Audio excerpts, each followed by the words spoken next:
अब दतिया उपचुनाव को लेकर के हलचलें तेज हैं। प्रदेश अध्यक्ष ने नरोत्तम मिश्रा से मुलाकात की है।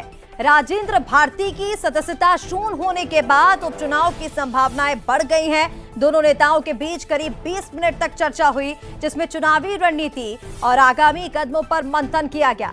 इस बैठक के बाद सियासी सरगर्मियां और तेज हो गई हैं और दतिया सीट पर अब सभी की नजरें टिकी हुई हैं।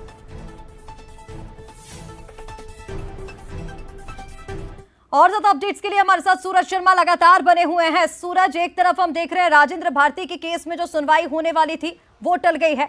अब उनकी सदस्यता शून्य होने के बाद उपचुनाव की जो हलचलें हैं दतिया में वो भी बढ़ गई हैं और उसके बाद दो नेताओं के बीच में ये जो चर्चा हुई है इसने इस बात को और भी ज्यादा हवा दे दी है। जल्द उपचुनाव की घोषणा हो सकती है।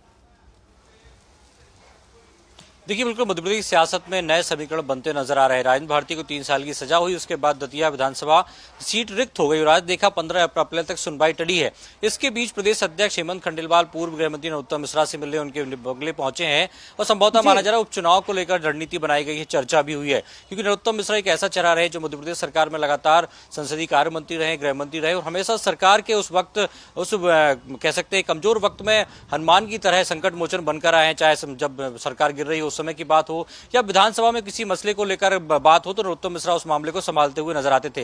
लेकिन चुनाव हारने के बाद कहीं न कहीं वो मुख्य धारा में नहीं थे। ऐसे में माना जा रहा है कि एक बार फिर से दतिया से मध्य प्रदेश के पूर्व गृह मंत्री नरोत्तम मिश्रा ये चेहरा होंगे विधानसभा के उपचुनाव में और शायद यही कारण है कि प्रदेश अध्यक्ष ने उनसे मुलाकात की है और संभवतः आने वाले उपचुनाव की संभावना को देखते हुए रणनीति बनाई गई है। क्योंकि सीट रिक्त हो चुकी है तो 6 महीने के अंदर वहां पर उपचुनाव की संभावना है।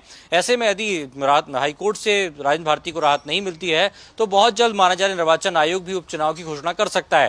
यानी कि 4 राज्यों के चुनाव परिणाम के बाद माना जा रहा है कि दतिया विधानसभा उपचुनाव को लेकर भी नोटिफिकेशन जारी होगा। तो ऐसे में दो नेताओं की मुलाकात से कई समीकरण बदल रहे हैं और यदि ऐसा होता है तो मध्य प्रदेश की राजनीति में एक बार बड़े बदलाव देखने को मिल सकते हैं। ऋषिका, बिल्कुल सूरज, अब देखना होगा कि क्या कुछ नए सियासी समीकरण इस सीट को लेकर के बनते नजर आएंगे। तमाम अपडेट्स के लिए बहुत शुक्रिया आपका।